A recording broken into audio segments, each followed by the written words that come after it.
গোৱালপাৰা জিলাৰ গাৰোমাৰীত আজি ৰাতিপুৱাৰ ভাগত এখন মাছৰ গাড়ী দুৰ্ঘটনাত সংঘটিত হৈছে গাৰোমাৰীতে। আমি ইয়াৰ কিছু ভিডিঅ' দৃশ্যাংশ আপোনালোকক দেখুৱাবলৈ চেষ্টা কৰিছোঁ।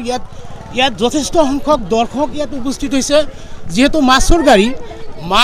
মাছৰ গাড়ীখন দুৰ্ঘটনাত পতিত হোৱাৰ পিছত ইয়াত মাছ লোৱাৰ কাৰণে যথেষ্ট সংখ্যক দৰ্শক উপস্থিত হৈছে। ইয়াত কিছু দৰ্শক আছে, তেখেতৰ লগত কথা পাতিবলৈ আমি চেষ্টা কৰিম। দাদা কি ক'ব, আজি যিহেতু এখন মাছৰ গাড়ী এক্সিডেণ্ট হ'ল ইয়াত, কি ক'ব? কি হ'ব মানে বহুত মানে কি হৈ গ'ল, তাৰমানে যিহেতু দুখজনক কথা। এজন মানুহৰ ঘৰত মানে এই গাড়ীখন উল্টুই গ'ল। ৰাতিপুৱাৰ ভাগত মানে গাড়ীখন বিৰাট স্পীডত নহয়, লাহে লাহে আহিছে। মই ৰাস্তাত ৰাতিপুৱা কেইটা বজাত হৈছে ঘটনা? ৰাতিপুৱা মোটামুটি ধৰক 6টা বজা নাই আৰু অলপ বাকী আছিল। গাড়ীখন ক'ৰ আছিল আপুনি জানে নেকি?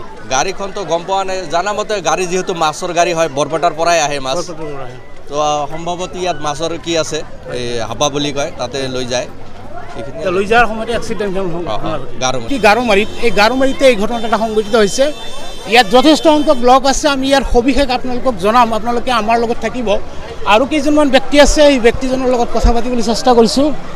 কি ক'ব, আজি ৰাতিপুৱা এটা ঘটনা সংঘটিত হ'ল, মাছৰ গাড়ী এক্সিডেণ্ট হ'ল গাৰোমাৰীত, কি ক'ব, কেনেকৈ হ'ল কওকচোন? আমিতো নাজানো, ইয়াতে আহি শুনি গ'ল পাই আছোঁ যে প্ৰত্যেক দিন গাড়ীবিলাক অহা যোৱা কৰে। কিন্তু আজি আৰু হঠাতে ৰাতিপুৱা মোটামুটি শুনা পাই আছোঁ 6টা বজাৰ আগতে আহি হঠাৎ গাড়ীখন ইয়াতে এক্সিডেণ্ট হৈ গাৰোমাৰী জয়ন্ত নাম মাছৰ গাড়ীখন একচুৱেলি ইয়াত এখন ঘৰ আছে। এখন ঘৰত খুন্দা মাৰি ঘৰখনো বহু অনিষ্ট সাধন কৰিছে। মই গাড়ীখন দেখুৱাবলৈ চেষ্টা কৰিছোঁ, আমাৰ কেমেৰা পাৰ্চনে দেখুৱাব গাড়ীখন কেনেদৰে পৰি আছে। ইয়াত গাৰোমাৰী এখন মূল ৰাস্তাৰ কাষতে পৰি আছে গাড়ীখন। ইয়াক চাওক গাড়ীখন কেনেদৰে পৰি আছে।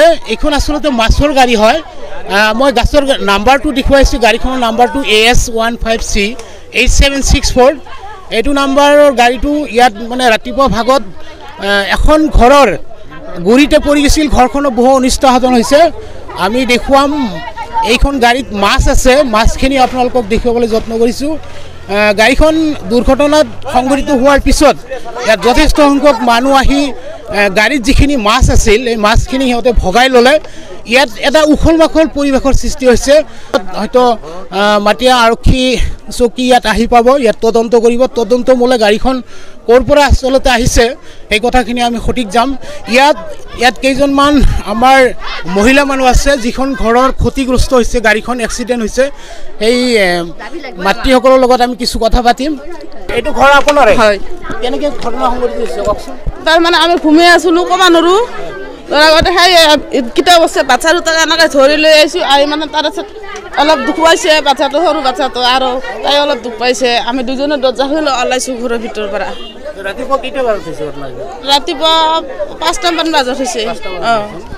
দুখ চুখ পাইছে নেকি? বহুত আঘাত হৈছে? আগত মাথাত আঘাত হৈছে। ইয়াত যিটো ঘটনা সংঘটিত হৈছে খুব চিৰিয়াছলি হৈছে, খুব দুৰ্ঘটনাগ্ৰস্ত হৈছে। মাছৰ গাড়ীখন দুৰ্ঘটনা সংঘটিত হোৱাৰ পিছত ইয়াত যিখন ঘৰৰ ক্ষতিগ্ৰস্ত হৈছে, আৰু এজন মাতৃ আছে, আমি তেখেতৰ লগত কেনেকৈ হৈছে। সিহঁতে বৰপেটাৰ পৰা আহিছে, আহি এনে দুখন ট্ৰেক্টৰ গাড়ী আগত, মাছৰ গাড়ীখন পাছত, ইমান স্পীড আহিছে। আহিয়ে আৰু কি নামা চাইডেদি পকা ৰাস্তাৰ আৰু কি চাইডত গাড়ীখন নুমে দি একেবাৰে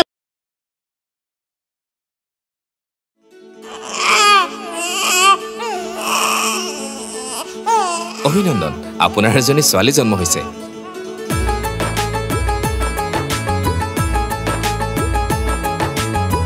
লাহি পাহি এজনী